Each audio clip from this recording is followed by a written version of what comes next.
Hello दोस्तों, नमस्कार। आज हम आप लोगों को जो बताने वाले हैं वो बहुत आश्चर्यचकित है, क्योंकि हमारी वाइफ का जो अकाउंट था वो सेंट्रल बैंक भरतना में था।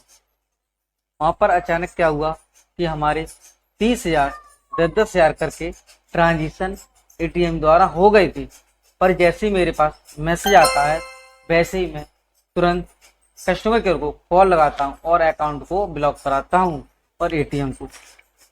और एक तुरंत 24 घंटे के अंदर मैं एक साइबर क्राइम से रिपोर्ट को दर्ज कराता हूँ, जिसकी कॉपी हमारे पास है, ये आप लोग देख सकते हैं।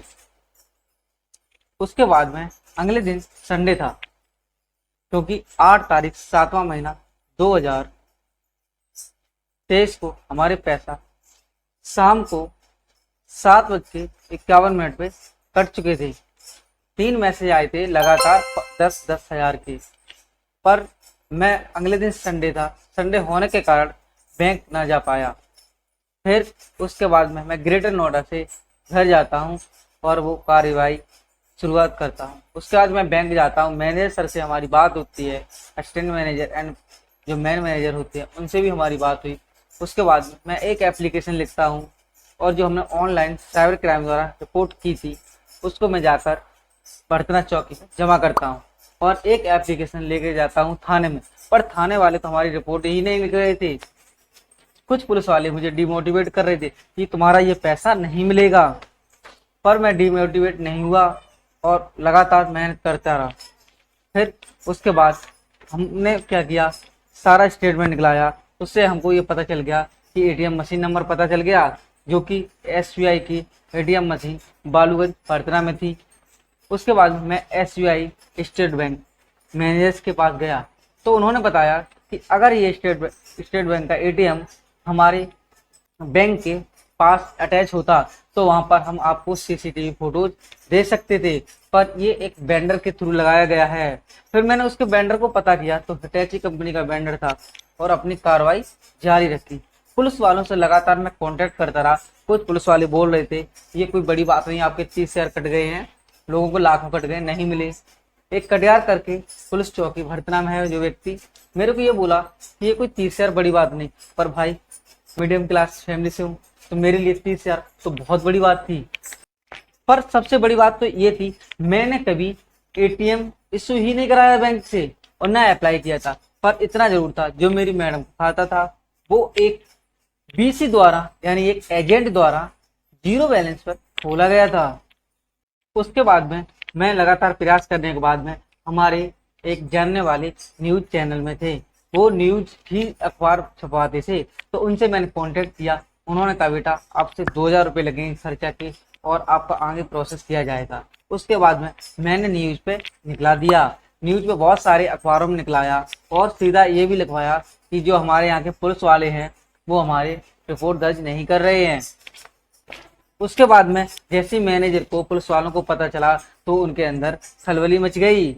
मैंने बैंक पे भी आरोप लगा दिया था कि हमने जब कुछ इशू ही नहीं कराया तो मेरा गया कहाँ, कौन ले गया। मैंने सारे वहाँ के दस्तावेज देखे पर वहाँ पर हमारा एटीएम हमारे नाम या हमारे मैडम के नाम इशू ही नहीं था। उसके बाद में पुलिस वाले भी नहीं सुन रहे थे। तुरंत मैंने क्या किया, मैं Etawah state bank main branch head office पहुंचा। वहाँ पर एक ऑपरेशन डिपार्टमेंट होता है, वहाँ एक सर से मिले हम और अपना एप्लीकेशन दिया और उनको बताया कि हमारे साथ ये घटना घटी। उन्होंने तुरंत कॉल लगाई मैनेजर को और उस वक्त मैनेजर छुट्टी पे थे तो मैनेजर ने कॉल नहीं उठा पाई। उसके बाद वहाँ के असिस्टेंट मैनेजर आशीष कुमार जी को कॉल लगाई गई। उन्होंने बताया कि हम सर कार्रवाई करते हैं और अपने इस कस्टमर के पैसे जल्दी से जल्दी वापस करने की कोशिश करते हैं। सारे एप्लीकेशन की रिसीविंग हमारे पास थी। यहाँ तक मैं एसबीआई के हेड ऑफिस गए, उन्होंने बताया कि सर आप भागो मत, आप कस्टमर हो, आप पुलिस की सहायता लो, बैंक मैनेजर की सहायता लो, आपके द्वारा कुछ नहीं हो पाएगा। पर उनको मैंने रिक्वेस्ट किया कि सर हम बहुत मिडिल क्लास फैमिली से है, हमारे लिए 30,000 3 लाख के बरोबर हैं पैसे। तो उन्होंने मेरी सुनवाई करते हुए कहा आपको फोटो तो प्रोवाइड नहीं कर सकते क्योंकि वो मुंबई में हेड ऑफिस में होते हैं वहाँ, पर आपकी कार्रवाई पे आगे हम प्रोसेस कर सकते हैं। वहां पर उस एप्लीकेशन में मैंने मैनेजर का नंबर भी लोड कर रखा था सेंट्रल बैंक का। उसके बाद में कुछ दिनों बाद हमारे पास मैनेजर सर की कॉल आती है और बोलते हैं मोहित बेटा अपना आप पैसा ले जाइए, पैसा हमारे पास सेव है। तो मैंने उनसे कहा कि सर क्या चोर पकड़ा गया, पर उन्होंने उसका रिप्लाई नहीं दिया। उन्होंने कहा कार्रवाई चल रही है, चोर पकड़ा जाएगा, उस पर वसूला जाएगा, पर आपको जो पैसा है बैंक की तरफ से दिया जा रहा है, क्योंकि वो बैंक की गलती नाकामी जो भी मानो वो है, क्योंकि हमने कभी एटीएम अप्लाई नहीं किया था और 2020 से एटीएम हमारा कोई यूज कर रहा था, पर कभी उसने एटीएम से ट्रांजेक्शन नहीं किया। पहले क्या होता था, एक जो उसका पिन होता था वो उसी में आता था एटीएम के साथ।